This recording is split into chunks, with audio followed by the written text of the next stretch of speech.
نحمده ونصلي على رسوله الكريم أما بعد. Eid Mubarak to everyone, belated Eid Mubarak. But I just got back today. Our series that we're going to be doing for the next few weeks, inshallah, till Hajj, is on the stories of our pious predecessors. So we're going to talk about some of the scholars and the awliya, briefly some inspiring moments of their lives. There's a beautiful statement by Maulana Shaykh Ali Thanwi rahimahullah where he mentions that after the death of the righteous and the scholars, we can no longer sit in their gatherings. But when we read their books or when we read their lives, it is as if we are living in that era and we're surrounded by them.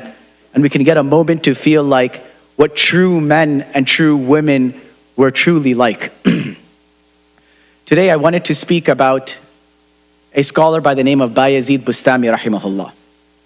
Bayezid Bustami was a contemporary to Imam Bukhari rahmatullahi alayh from the 2nd century of Hijri. He was born in Iran, and some say he passed away in Iran. Others say he passed away in Turkey. And there's a third opinion. Does anyone know what the third opinion is, where he was buried? I heard it. What is it? Chittagong. How many people from Bangladesh over here? There's more than just 3 people, I know that for sure. The Shura is like 4. 8, okay, mashallah. 6 of the brother over there is in Chittagong. Yes, there's one opinion that it was in Chittagong because that grave is actually dated back to 850 AD, the same time that he had passed away. Anyway, Bayezid Bustami rahimahullah, I'll tell you 2 stories about him. The first is how his journey began. He was an orphan. His mother took him to the Sheikh and she said, "Sheikh, I have a request that this is my child, and teach him the Quran, teach him Hadith, and do not send him back to me until he is not a wali of Allah and a friend of Allah." Small child, 8, 9 years old. So she goes, she drops the kid off. She goes back home. And now he's a small kid. You haven't seen what we have seen. I left home when I was 9 years old the first time, 11 when I was in England. So you don't know, some of you left home, but you were much older at that time. But a child leaving is different. I remember I promised washing the dishes and everything, all of that. Promise is just to go back home. So anyway, this boy is there at the madrasa, and he is learning his work, and he's reciting to the teacher. Days go in, days go out. And few weeks, few months happen, and now he misses his mother. He already lost his father, he misses his mother now. So he goes to the Sheikh, and small little child comes and says, "Sheikh, I have a request." She says, "What is it?" "Sheikh, I want to visit my mother, I miss her." Now he remembered what he told his mom, that I will not send your child back until he's not a friend of Allah subhanahu wa ta'ala. And that was his mother's condition. So now, the Sheikh is conflicted. And he says, this small boy is coming. What do I do? How can I say no to this boy? So then he thinks of a plan. He says, okay, you can go home if you learn all of this material. And he gave him so much homework. Impossible to learn even in a week. And he said, if you do this in one day, then you can go home. The kid was intelligent. He saw this and he realized, he said, what his teacher is doing.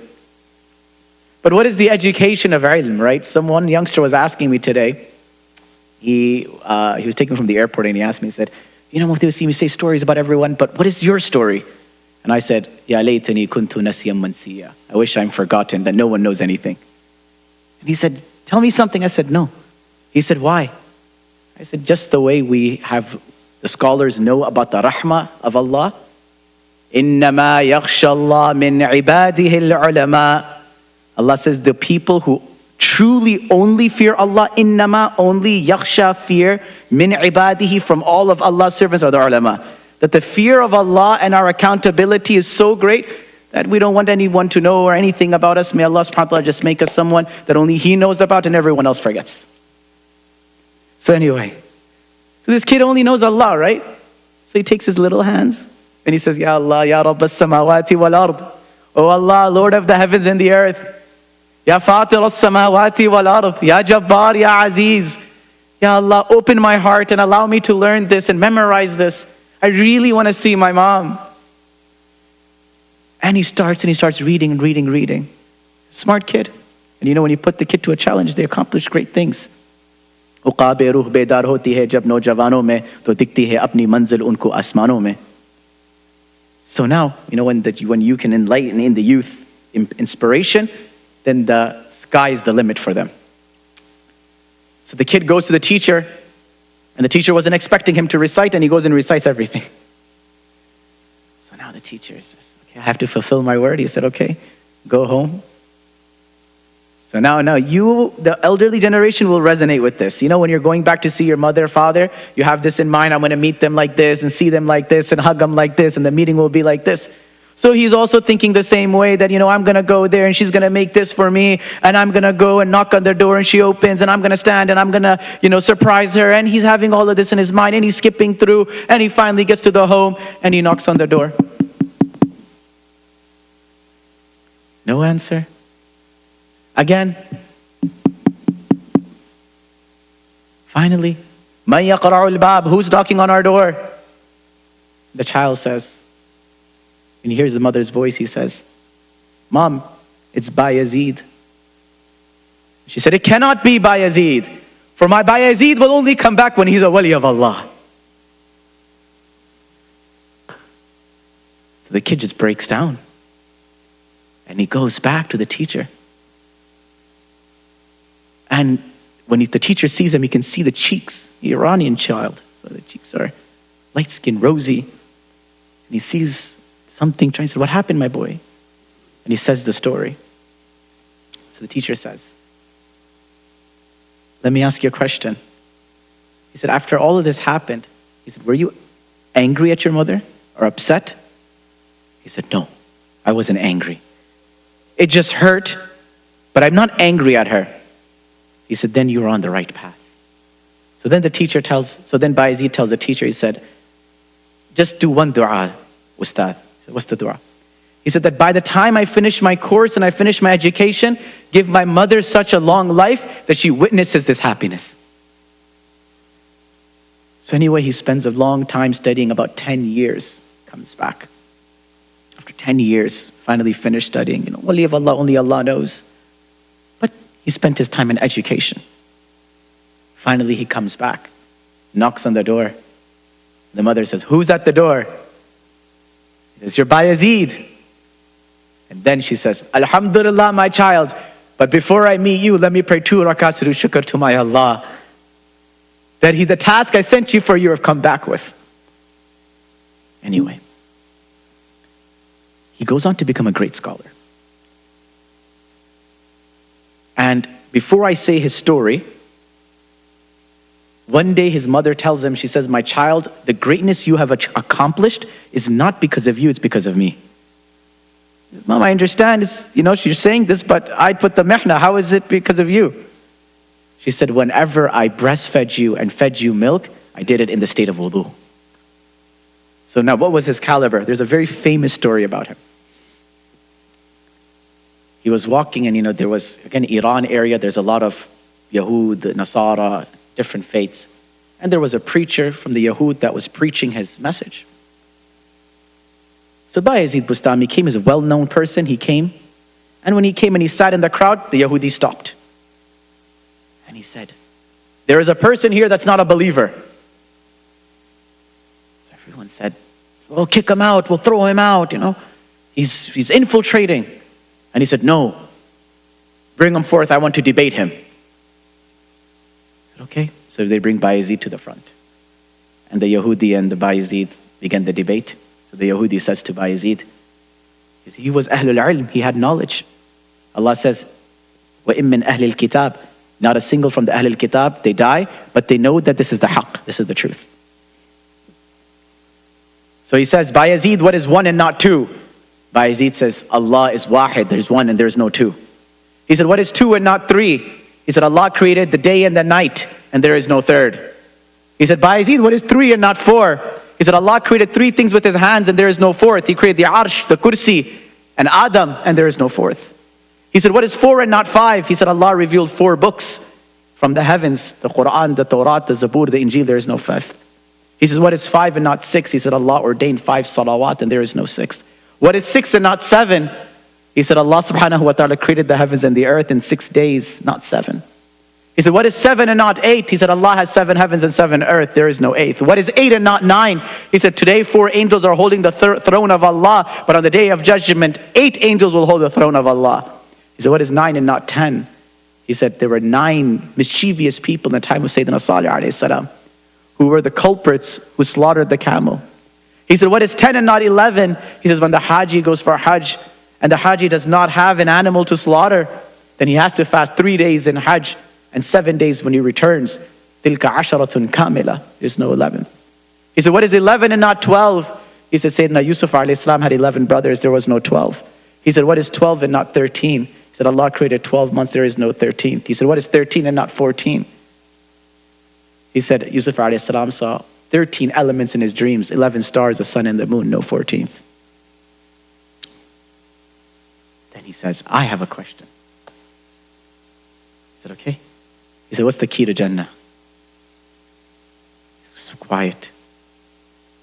And everyone's like, you asked him all of these questions, 1, 2, 3, 4, all this mathematics. And his one question, he said, I cannot answer. If I answer this, you will all leave me.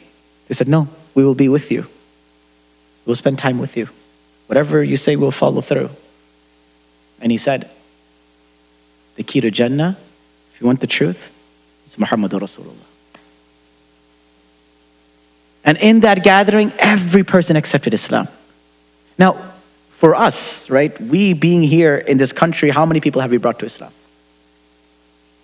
You know, I was talking to our sister Atiya, our youth director here. And she was telling me that, mashallah, at Qalam, there is the cleaning lady. You know, Qalam, the cleaning lady. In Ramadan, she accepted Islam. This is what we're actually supposed to do. To bring Islam, we are so busy trying to protect the Islam of our own children, our own people. That's not why we came here. We came for the dollars, gave them our diamonds. We were never supposed to protect our own Iman. That was never part of the plan. The plan was always to spread the Iman. But we failed colossally in it. And the true way we will truly make a difference is when the people outside have Iman and this masjid is filled with the indigenous. When there is a variety in the masjid. Not when it's the same people over and over again. When then we haven't accomplished our goal. I'll say a final statement. You know Mufti Mink, right? How many of you watch his lecture or seen the program of this? I had the honor of meeting him in South Africa last year. I think same time, a little before Ramadan. Beautiful person. And this is not me hearing from someone else. This is me hearing from him myself. So we sat and we're talking, and I said, you know, Mufti Mink, I said, outside of these lectures and things, you know, one of the qualities, you know, Allah puts ta'theer in his, Allah put an effect in his tongue. And the reason is wherever he travels, he finishes one Quran. My classmate was with him when they were distributing aid in Syria, and he saw this with his own eyes. He said, we were there. He said, he finished the whole Quran on the flight over there. 12-hour flight, no problem. That's all I need for the Quran to be finished. 8 hours is more than enough for me. So I said, outside of all these lectures and programs, what do you do? So he tells me himself, he says, you know something? Or actually, he started his own story himself. He said, you know how in India, Pakistan, you have all of those workers at home? Right? In South Africa, you have the same ones. They call them, you know, domestic helpers. He said, Wasim, in 2 years, every domestic worker in my home accepted Islam. Because they saw our home, no fighting, no arguing, no yelling, no problems. They just saw akhlaq and that is it. And then he said, Wasim, I'll tell you the reality. Everyone accepted Islam in the first 6 months besides one woman. He said, she took 1.5 years extra. You know why? I said, why? He said, she was the wife of the priest of the church. And then her and her husband both accepted Islam afterwards. So then later on, it sparked me to ask him the question. I said, Mufti, I said, how many people have accepted Islam in your hand? And wallahi, I'm in the masjid on the mimbar, on the musalla. And he said, you know, in Africa, we give da'wah to different villages and towns, and people come as a whole town accept Islam. I know a lot of my classmates who have this story. Whole town people come, they throw their crosses, they throw their shirk amulets and all these things, and they go and they accept Islam. I know this. So I said, from your hand, how many? Wallahi al-Azim, I swear by Allah. He said this. He said, at least 500,000.